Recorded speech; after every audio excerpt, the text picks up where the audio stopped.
So this is the euthanasia mercy killing debate. And we're going to open with our introductory speakers and then go right into the debate. So introductory pro speaker, Sandy is going to start right now. Good afternoon, everyone. The topic of our debate today is rather serious. It's about euthanasia. We have known as mercy killing. The term of euthanasia is come from Greek words. Eu is mean good and thanasia is mean death. So when it combined together, the meaning of euthanasia is mean good death. It's a good meaning, you know. Euthanasia is a good way for people to help for release painful suffering, and also is a dying slow. After I searched in many patient cases of euthanasia, I found one interesting case in many years ago from website www.euthanasia.com. It talks about the old man who came into the emergency room with a coma condition. He is an terminally ill disease. He is going to die in the few days. He asked for his option and say, you know, I have lived for a long good life. I have done that I want to do, and I wish to deny all treatment that I need, and let nature take me. For the doctor and family have no choice, and let the old man allowed to die. From this case, you will see that many seriously ill and vegetative patients, death is a good thing for them. They can release their suffering and they can die with dignity. For our arguments, we concern about the emotion and life of patient, and the cost and resources is the one thing that important. The treatment should be used for the other patient who have a high chance of recovery. Finally, our team would like to restate our position that euthanasia is a good thing for them. It's a good thing to do, and can end of long last painful. Thank you. Okay. Okay, go here. We have the first speaker. Euthanasia or mercy killing that your team would call the good death or a good program, whatever. On the other hand, it's a tool for kill people. Let me tell you some story. In 1939, in the World War II, Adolf Hitler used this program to kill people that disabled people, and the Nazi euthanasia program is eliminate the life and unity of life. So at first it's focused on the newborns and very young children who show the physical deformity. After that, the program quickly expand to the older children or an adult, and the huge increase of the death rate was higher and higher. So do you know in that time how much the people was killed? It's 10,000, 100,000 people was killed at that time. What do you think about this story? Why this program have to kill those people? I think the first one, they used those people to experiment something, and the second reason is because they are useless. Why Nazi have to feed them? It's waste their money.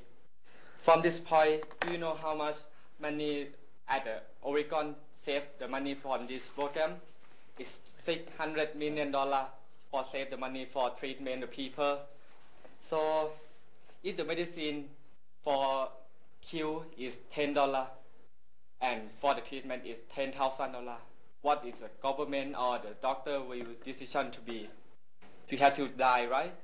And at the first time, it's gonna just a small group, just illness people and the cancer people like you talk, but after that, it's gonna expand to the elder people or this. Okay, we now have our first main point speaker.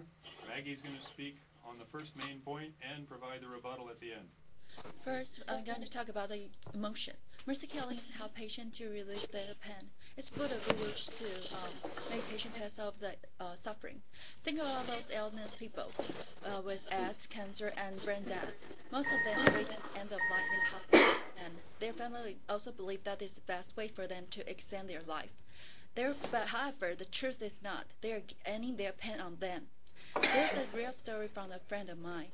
His aunt got cancer and she was suffering from the medical treatment for several years. At the end, she asked the doctor to do the euthanasia for her, but the doctor refused her due to the law forbiddance.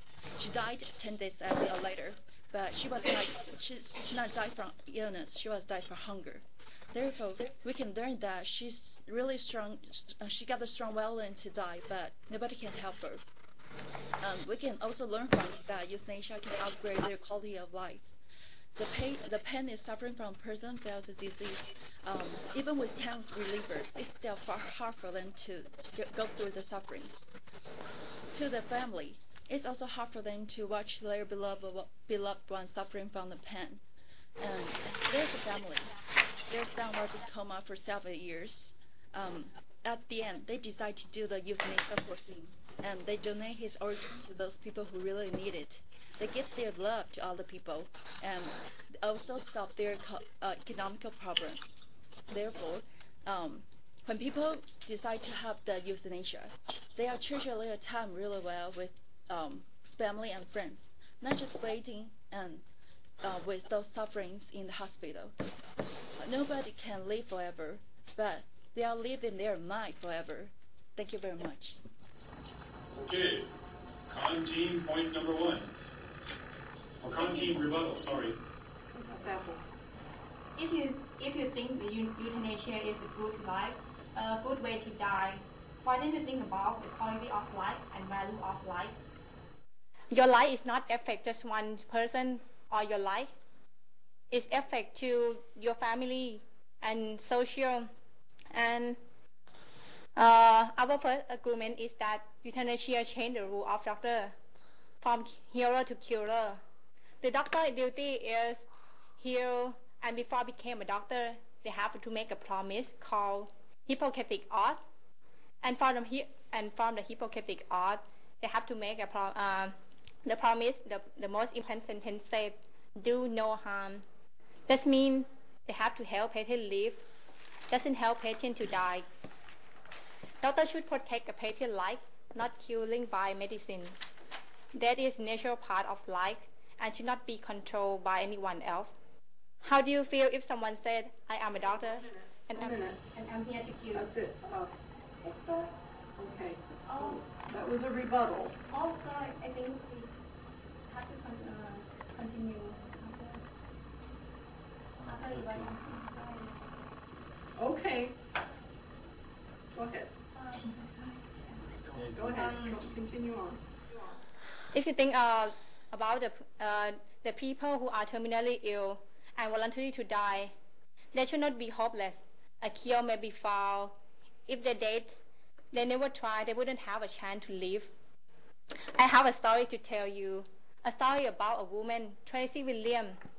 She had breast cancer, and she had fought the illness for 5 years. She never gave up, and finally she survived. If she decided to kill herself, today she wouldn't have a chance to live like today. Her life cannot come back if she decides to kill herself on that day. Also, euthanasia can be open to abuse by relatives or doctor who had hidden motives. We cannot tell some doctor help patient maybe just killing people, and relative maybe they think spending too much money for the treatment and they doesn't want to pay anymore. And personally, I believe that euthanasia is not mercy killing, but actually murder. Suicide, murdering yourself, and murdering. Somehow we forgot the connection. And what I am saying that why euthanasia must not be legal. So I have to say, I am strongly agree. Euthanasia is always wrong. Right.